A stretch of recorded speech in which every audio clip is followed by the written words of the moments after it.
நான் உங்களிடத்தில் வேண்டுவதெல்லாம் நன்றாக நினைத்து பாருங்கள். அபிராமி பட்டர் எழுதிய அபிராமி அந்தாதி. உதிக்கின்ற செங்கதிர் உச்சி திலகம் மதிக்கின்ற மாணிக்கம்னு தொடங்கும். அதில் வரும் தனம் தரும் கல்வி தரும் ஒரு நாளும் எல்லாம் போய் நம்ம சுவாமிகிட்ட கேட்குறோம். ரொம்ப என்ன அப்படின்னா, நீங்கள் மறந்துடக்கூடாது, இந்த பக்தி எப்படி இருக்கும் அப்படின்னா உண்மை சார்ந்ததாக இருக்கணுமா, உண்மை சார்ந்ததாக இருக்கணுமா. பத்தினி தெய்வம் பாஞ்சாலி யார்? பாரதத்தில் வரக்கூடிய ஒரு ஒப்புயர்வற்ற பாத்திரம். படித்தவர்கள், அறிவுடையவர்கள், அந்தணர்கள், ஆச்சாரிய பெருமக்கள் நிற்கின்ற போது, துச்சாதனன் துயிர் ஒழிந்த போது பேசாத அந்த பெருந்தெய்வம் முதலில் பேசினார். ஆச்சாரியர்களே, அறிவுடையவர்களே, அந்தண பெருமக்களே, பாண்டவர்கள் சூதில் என்னை விற்றபின் தன்னை தோற்றார்களா, தன்னை விற்றபின் என்னை தோற்றார்களா? எனக்கா இந்த அவமானம்?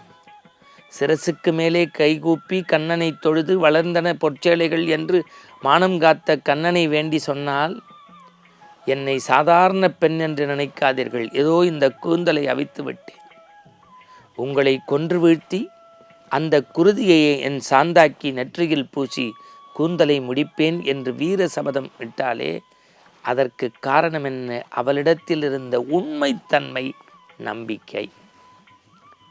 நீங்கள் இறை வழிபாட்டில் சில பாத்திரங்கள் நமக்கு சொல்லக்கூடிய வாழ்வியல் செய்தி என்ன?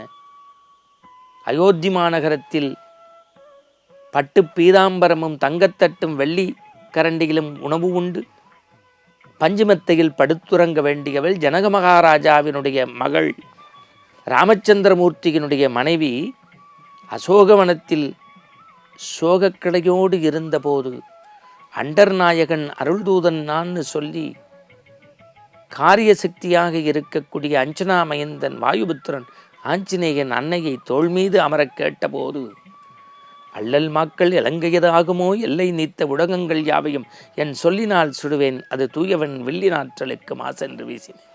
ஆஞ்சநேயா, கஷ்டந்தான், சிரமந்தான், இடர்பாடு தான், ஆனாலும் நான் பொறுத்து கொண்டு தான் இருக்கணும்.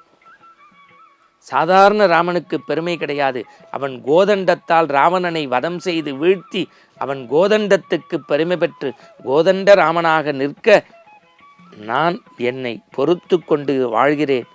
கண்டிப்பாக ராமன் வந்து மீட்பான் என்கின்ற நம்பிக்கை, உண்மை, உறுதி என் உள்ளத்தில் இருந்தது என்கின்ற அந்த உறுதிப்பாடை ஏற்றுக்கொண்டார்.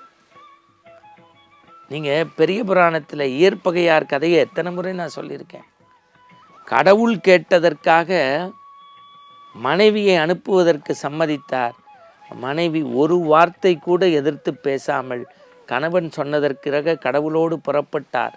கணவன் மீது வைத்திருக்கக்கூடிய உண்மை, கடவுள் மீது வைத்திருக்கக்கூடிய பக்தி, இரண்டையும் உணர்வு சமைத்து வெற்றி தந்தது தான் இந்த கதை.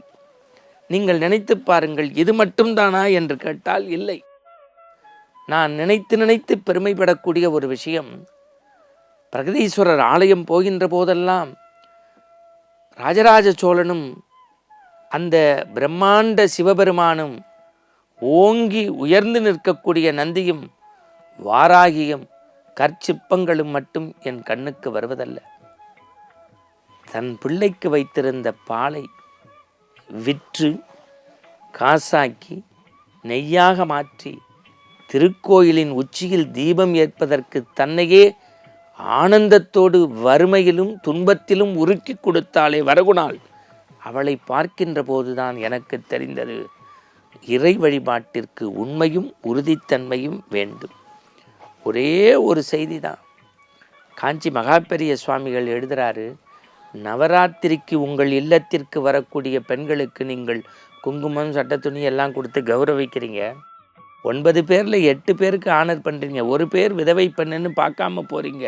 இல்லை, இளம் வயதில் கணவனை இழந்து ஆசைகளை துறந்து இச்சைகளை அடக்கி கொண்டு வாழ்கின்ற அவள்தான் காமாட்சியாக, மீனாட்சியாக, அபிராமி தாயாக இல்லத்தில் வந்திருக்கிறார் என்கின்ற உறுதியோடு உண்மையோடு அவர்களை வழிபட்டு மரியாதை செய்யுங்கள் என்றால் இறை வழிபாட்டின் ஆனந்தம் உண்மை உறுதி என்கின்ற ஆதார முடிச்சில் இருக்கிறது என்பதை தெரிந்து கொண்டால் நாளெல்லாம் ஆனந்தம்.